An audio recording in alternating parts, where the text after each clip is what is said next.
Hi everybody, welcome to the new course from Binary Code Soft.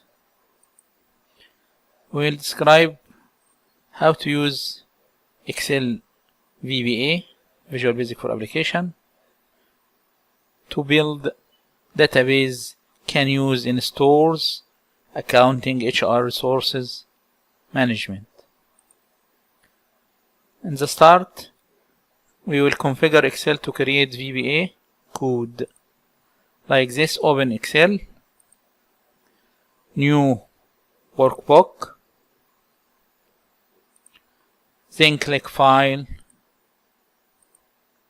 Options. After Options, you will get this screen. Go to Custom Ribbon and check the developer option. Then click OK. You will find Developer tab appears in the main menu of the Excel workbook.